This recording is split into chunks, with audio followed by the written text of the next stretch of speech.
Hey, welcome back, everybody. Time for my Fearsome 4 keys to the game. What are the keys to a Rams win over the Lions? We'll be doing this every week, by the way. Every Rams game, telling you what the Rams need to do to secure the W. Now, for the Rams Lions, we already talked about this a little bit during the roundtable with Ian and Paul. Actually, we talked about it extensively, and I shared it in my game preview on the pod as well. Let's get into it. Every time I revisit this, I tweak it a little bit. I think I've settled on the 4 things the Rams need to do to win this game. So let's get to it. What are my Fearsome 4 keys to victory? Rams versus Lions, week 1. Well, the first thing they need to do is win in the trenches, and that's a pretty general statement. So let's narrow it down. The Rams need to win that battle. Well, actually, I don't even know if they need to win it. They just need to maybe fight the Lions to a draw as far as the Lions' offensive line versus the Rams' defensive line. I think this is one area of concern, the Rams defending the run. We have some good players there. Obviously, Kobe Turner, Braden Fisk, a couple linebackers going to have to prove it. Troy Reeder and Christian Roseboom. Bobby Brown in the middle. The Lions are going to test us. They have a really good offensive line. Too deep at running back with Jahmyr Gibbs and David Montgomery. You know, they're going to throw the ball all over the place, but if they can run the ball and move the ball on the ground against us, we're going to be in trouble. So I don't expect us to shut down the running game. I don't think we need to shut down their running game, but we can't let them run free, run wild against us.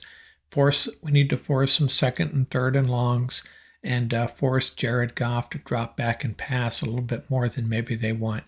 So don't have to win the battle of the trenches on defense, but need to at least, be respectable in that regard and force the Lions to pass the ball a little bit more than they want.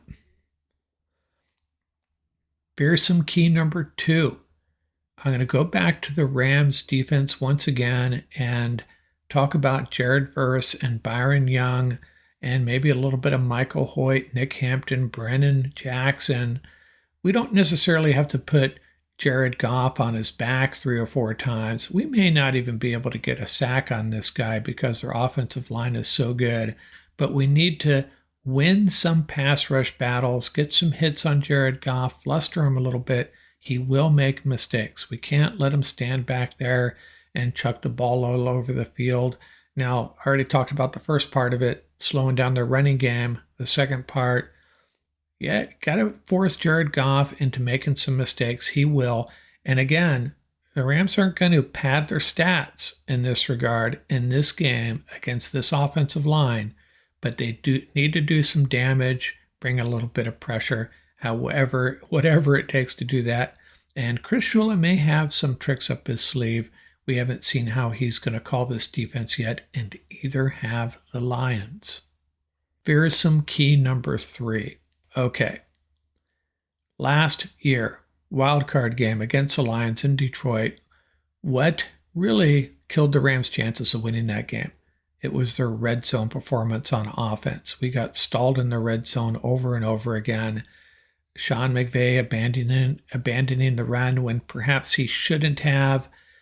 We need to finish drives. Now, the other part of this is we have a rookie kicker, and we want to see him succeed, and we want to build some confidence in his ability.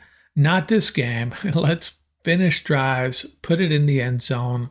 6 points, not 3 when we get down there. And I think with Kyren Williams and Blake Corum in the house, I think they're going to be able to do it. Sean McVay just did not seem like he wanted to turn to Kyren Williams in that playoff game in the red zone as much as he should have. And you know what? We have some really good receivers, and the tight ends are going to be involved as well. So maybe they do get there through the air. I don't really care. Sean McVay, figure it out. Finish drives, 6 points when we're down there. Going to be really crucial to winning this game. Fearsome key number 4, I'm going to talk about both tight ends. Now, the obvious focus of the Rams defense, one of their focuses is going to be the young tight end Sam Laporta. Man, this guy is good. Had a great rookie year. Scored a touchdown against the Rams in that playoff game. And now we don't have Ernest Jones as our inside linebacker there.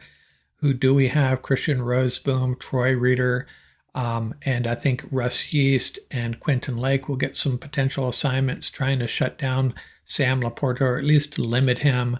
We can't let him we can't let him kill us in the passing game, and he has a potential to do that. He's the ace in the hole for this Lions offense, in my opinion. Got to limit him somehow. And on the other side, look for Colby Parkinson to play a big role in this game, and the Rams need to get him involved. Now, he is going to be involved in the running game, and that's a big deal because this offensive line might be a little shorthanded, might be really shorthanded if Rob Havenstein can't go. And that's going to elevate the importance of Colby Parkinson in the run game and in pass protection, and look for him to bleed out, maybe make some key receptions, maybe convert some first, third downs for us. And in the red zone, he's going to be a target, I think. So my fourth key to this game, in summary, is limit Sam Laporta and a big day by Colby Parkinson in the run game and in the passing game.